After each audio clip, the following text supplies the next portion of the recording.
much the way they have always been.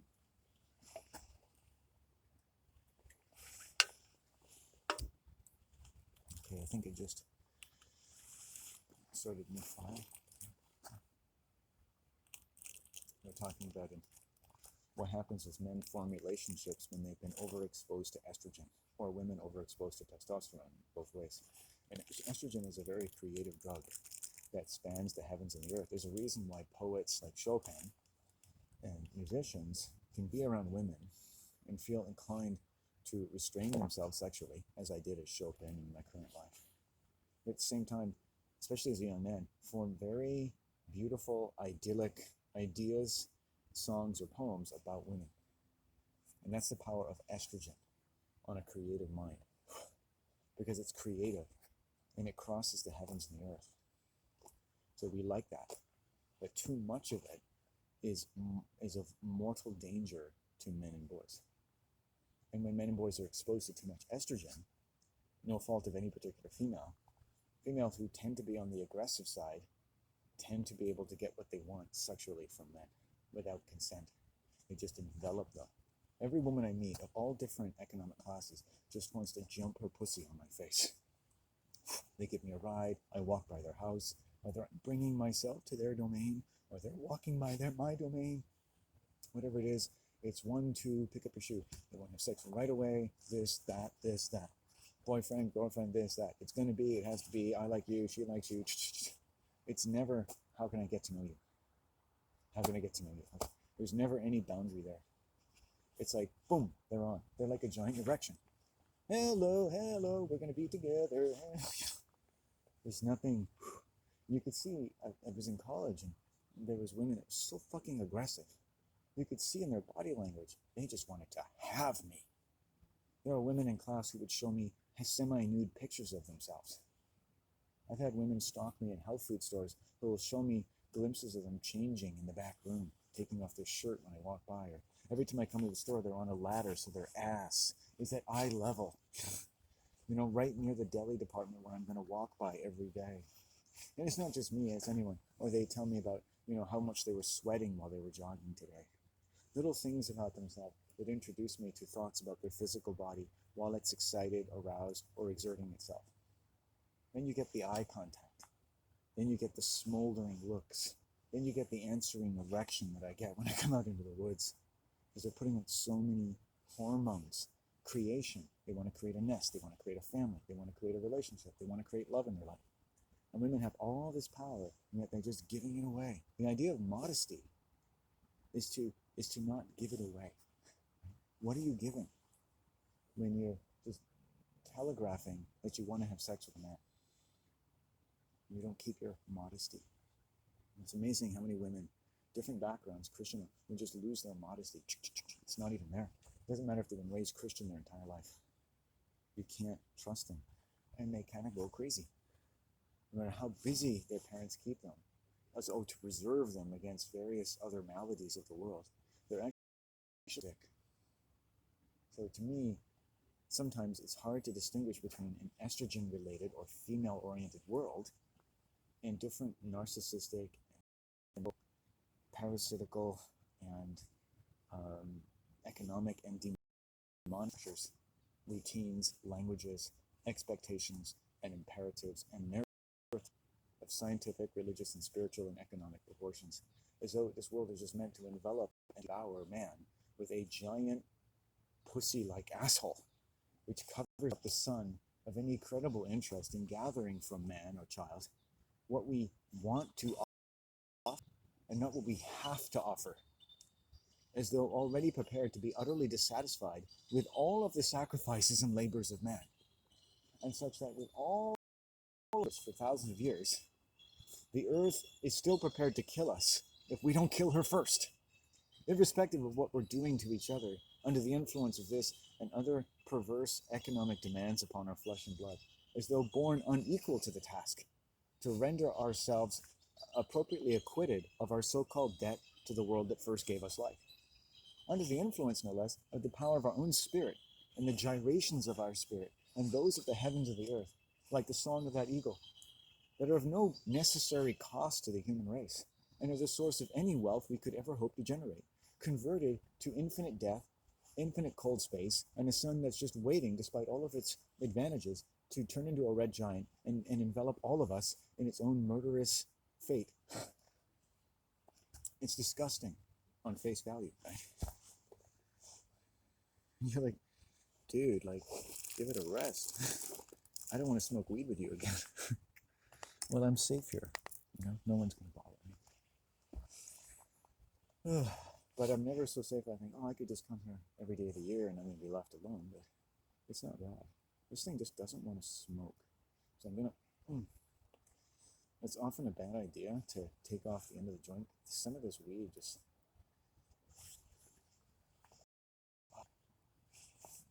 I spent like the last several months walking 10 miles a day. I'm within 2 miles of my home today. I love it. Okay, that's good. You know, today I'm working with spider medicine. And spider medicine is to do with words. A good day. Good day for words. I feel like I've really covered a lot of territory. It's good. I'm really getting there. It's a good day for me. You know?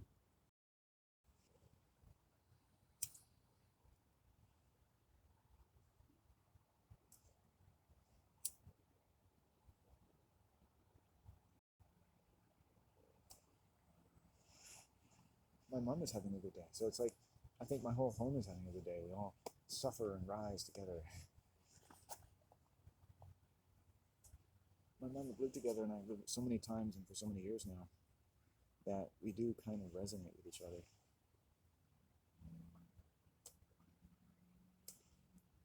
So we are kind of getting the benefit of our relationship.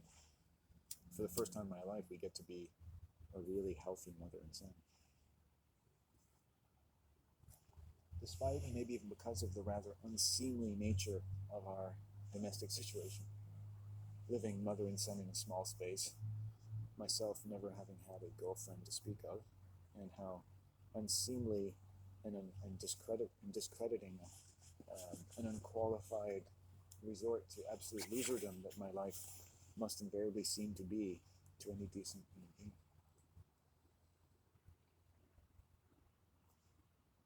But ask yourself, what is the most unseemly thing about my domestic situation?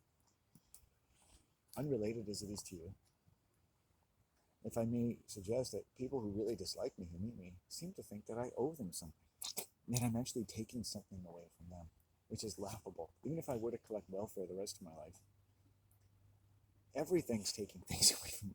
It's amazing how people will project when living in oppression on someone doing absolutely nothing. In fact, doing a lot of what a lot of people could probably do well to spend their time doing. Just getting to know their own voice and their own mind.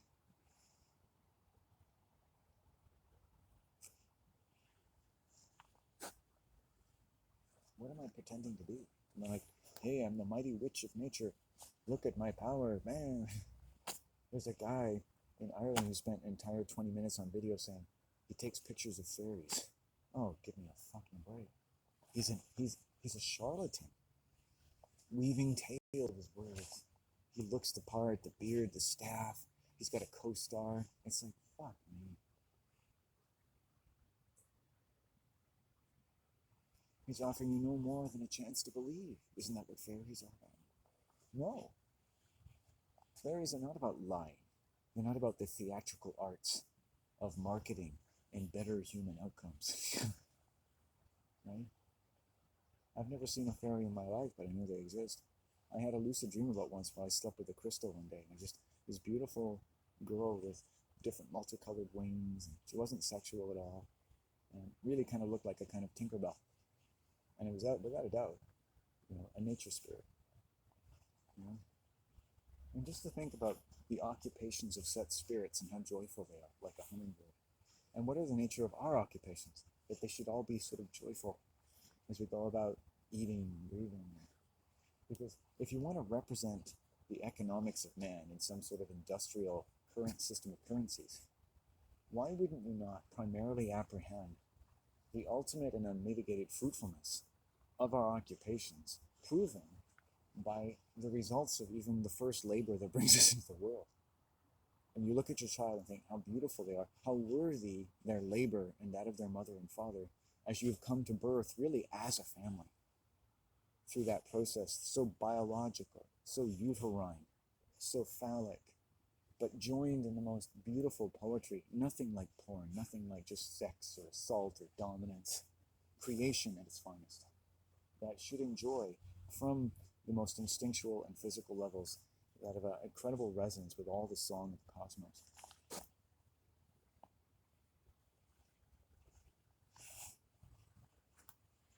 Who accomplishes that? Who goes about their life acknowledging by tacit and quite forced consent to have to earn love.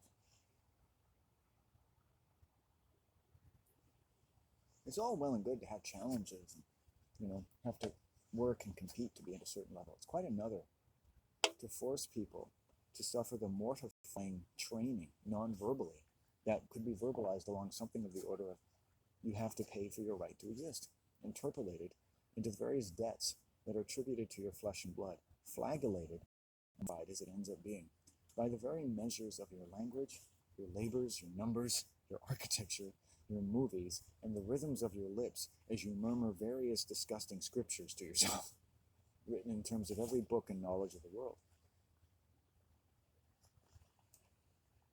All brought to a titillating focus by all that is theatrical and entertaining. Be entertained by your own torture. Again, the purpose of theater is to get you to lower your inhibitions enough and raise your suspension of disbelief to bring you in and out of various states of very useful economic hypnosis. At the same time, allowing messages to be imparted to you by people who don't have to sustain any critical scrutiny of what they're doing or saying, because it can all be played off as part of the theatrics of the plot. You don't have to look nervous lying to you, because the whole point of it is lying to you. It's when lying becomes totally okay. And so you notice that people on TV always lie. And everyone's okay with it.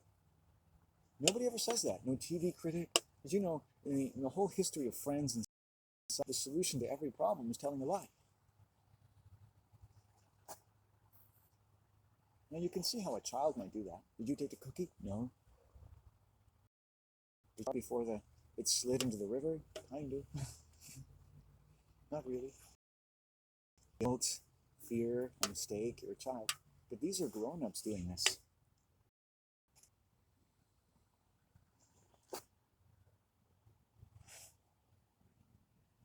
One episode, father and daughter, adopted from the loss of her own parents, as you'll see now, actually come into syncopation in terms of what is a viable mode of lying that is still the truth with respect to their mother.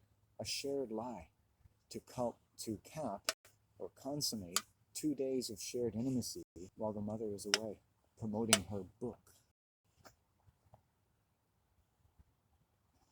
A book about what? Guess what? Being a loving mother.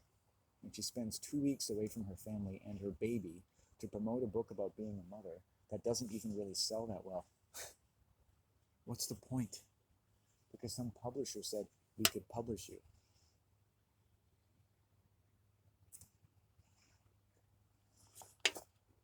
People who go out there and say they're experts on being a mother, I don't think they are. I think if you have time to make a video about how expert you are as a mother, you're probably not doing the right thing.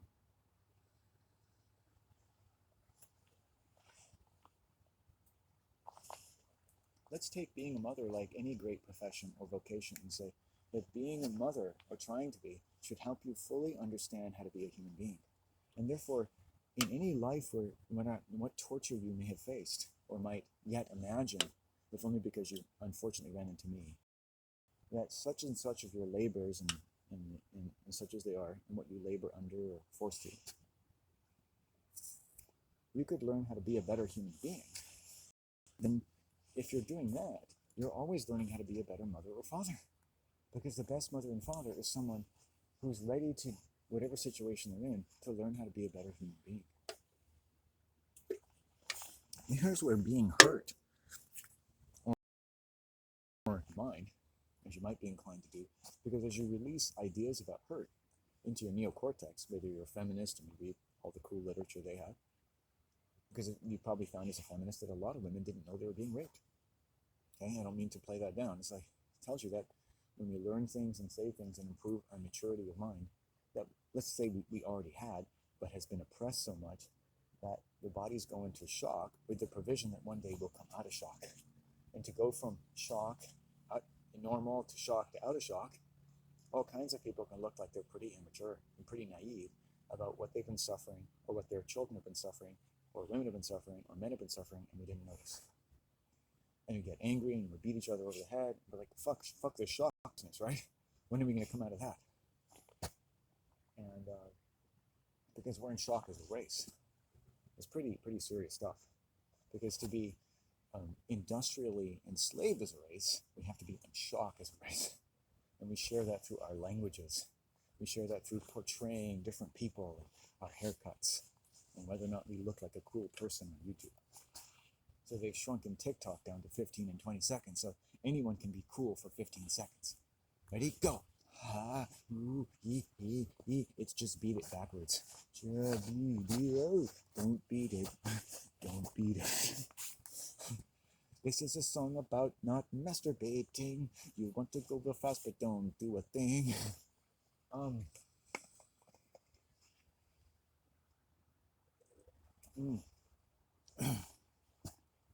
Shock has a mind of its own. It's hard, but the more you can say things that you can be evinced of or evince yourself are incredibly shocking, they may sound in your own lips. Disadvantages, inequities, things like that.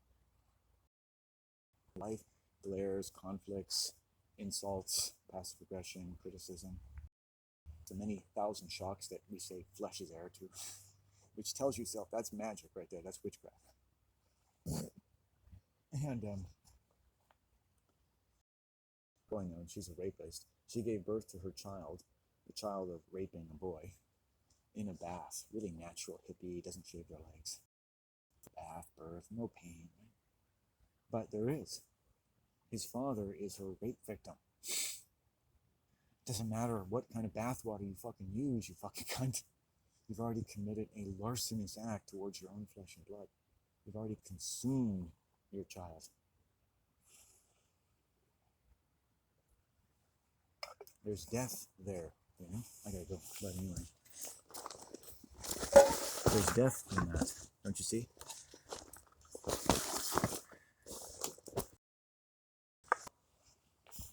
Shock has a mind of its own.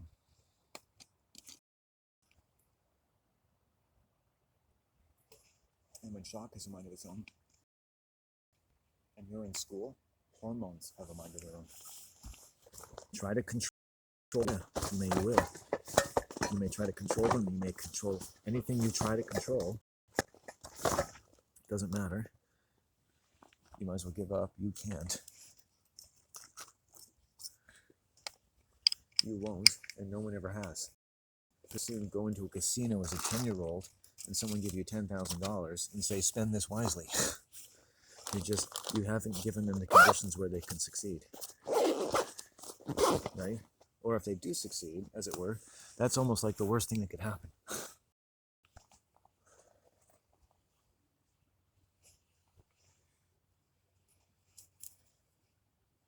Getting people to compete at coping with performance-driven personality complexes that can win them such and such awards for sacrificing themselves to this or that industrial modality, after being subjected to various orders of shock and estrogen poisoning, is not good. That is the summation of these videos. Because estrogen and women's use of estrogen is so powerfully creative that it also has the power to destroy. Right? I had a couple of narcissists in my home doing just defiling my home in every possible way. And I'm giving them a ride back to the ferry. They're hippies. Doss and his girlfriend, Tina, leaving used condoms around the house, all kinds of stuff, right? And I'm just gone. He's stolen things from me. I'm just like, I'm mute, right? And he says to me, hey man, I talked to the moon, and the moon says that you should express yourself more. And you kind of be like, yeah, you know what? I do want to shove my hand up your ass. But here's the important thing. I could go into more detail, but this person didn't want to know anything I had to say. All this person had to learn was to say please and thank you. And it would change their life and everyone else's. They were sexual predators. His mother had sexually preyed on him. Okay. Boundaries were non-existent. And he told me he was cheating on his girlfriend. And he was just defiling everything, talking shit. But he's convinced that, and he's been convinced by like a child psychologist, that he's an indigo child. And his way of thinking is of a superior level to protect him from a world. And so he's become a professional con man. Right? And the idea that the moon is telling him this is a good example of, like, in the sense that the moon represents the feminine, or the estrogen, the moon, you'll notice, is parasitical by nature. That's why they call it the moonitary system. Right? We need the moon, like we need the feminine. It has some sort of ultimate, in fact, it sort of engenders, so, in that people sometimes imagine that the world has to be completely destroyed for a new heaven to be. And we imagine these catastrophic variations in natural theosophy, as it were. This problem of magnifying and extolling the more parasitical of creation and of the feminine, which again has the power within herself to also engender the sun and the masculine. She's by no means some sort of naive little squirrel girl who doesn't know anything about the power of all male creation. Women in themselves could easily, if given the chance, make skyscrapers and bridges and rockets even more powerful, traveling even farther, and releasing perfume in various. Oh, look, they can do everything that men can do and more, right? Obviously, if given the opportunity to do so. And the estrogen world, the world of creation, that he's using the moon, combined with his parasitical nature, shows that he's instinctively using the moon as an authority on, in this case, in taking his parasitical nature to the extreme and presuming to tell me how to talk. The fact is, he knows he's doing something wrong, and I'm just letting him. I'm letting him just show me who he is. I have no reason to respond to someone who's so disgrateful to every important part of my life in the 2 days that he's there. Right? There are just no words, right? And indeed, I didn't say anything all the way, and they left. They didn't say goodbye. They didn't say thank you, right? Because he was projecting onto me, and the demonic nature of the moon, the day moon, right? The moon goddess is projection. It's the legal system. I said, like the police, they use witchcraft and projection. And so they always favor people who are usually in some sort of economic vantage and whose cult-like adherence to the world affords them the advantage of projecting onto lesser people a conviction for things which they themselves can never be convicted of because of their particular relationship. So if a rich white person initiates police contact, right, the people they're objectifying are more likely to face the bias of the police. Whereas if I call the police on someone, they're more likely to have bias toward me. Because economically not, alpha males of my particular blood type will always be devalued by people who essentially work for a female cult, which is the police. Not because it's all for women, but it's of the parasitical nature of female witchcraft. Because to have the license to kill, to the extent that the moonitary system does, you have to rely upon estrogen-like levels of creativity and license to kill. And job. So the moon kind of encompasses the beauty of creation, but also the beauty of the parasitical instruction. Whereas the sun is the anti-parasitical. It's antiseptic, right? And when women have the right balance, anymore, right? Right? My mom has come into balance living with me, so she's not violent anymore. Right? Too much, not a good thing. And the monetary system is too much moon. The oppressive levels of the matrimonial and dating and courtship systems factored into all culture and language as economic instruments, right? Which is what they become. And they take a lot of your solar childlike energy and they use it up. So to maintain yourself, you're more inclined to become part of systems that have a resort to certain extremely narcissistic bents and what they project upon and take from various other kinds of people. in the colonial sense, right? So there's a pathology, a lunacy, say white financial economic systems. So when this guy is saying the moon told me, the source of estrogen herself has told me to project into you. He's leaving and getting into my vehicle after days of abuse. He's criticizing the fact of how I use my voice or not. He's criticized everything about me, and now he's come down to criticizing my voice, the most sacred part of my life. He isn't interested in anything I have to say. He's only interested in sharing with his girlfriend and then demonstrating the position over someone who cannot help because they're such an honest person and so restrained. A lot of body language to indicate that the way he's behaving is demonic. It's sheer lunacy. But he's getting away with it because he's a con man, right? He's able to affect, like women can, theatrical poses in order to demonstrate his innocence while he's robbing various things from my home and my vehicle. Look what I found. Look what the universe gave me. Money I found in your car. Hey. And he's using every little bit of naivety, innocence, or deference he's ever been given by human beings around him, while learning to behave in a totally parasitical way. But don't worry, he's an indigo child, right? And his girlfriend isn't much better. Right? They're sexual exhibitions, right? And you realize that, like, not just them, but everyone around me is sick, right? I'm getting preyed on by all of them, really. In one particular 24-hour period, there are 6 or 7 distant sociopaths I have to deal with coming in and out of my home, all with a particularly parasitical focus upon, guess what? Me. Why? What is it about me? Right?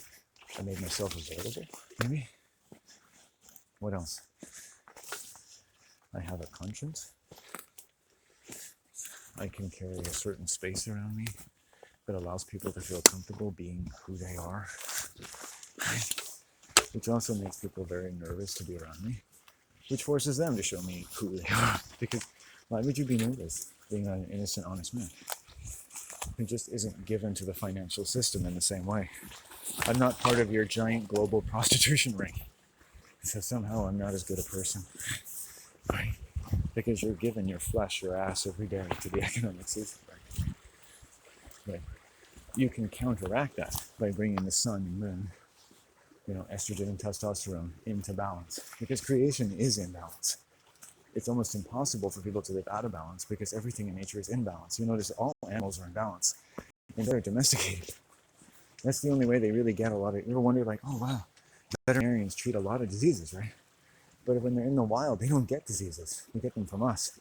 Because our entire economic global culture and language, the languages of money, the serpent tongues, are all narcissistic and are predicated upon leveraging the imbalances which they have to produce by maximizing the parasitical nature of the creative powers of female and estrogen, and the answering chemical obedience, lusts, enthusiasms, compliance, and virtual game systems that allow people to live in a virtual sort of sign and feel like they're part of a universe of billions of stars and actually really be going nowhere.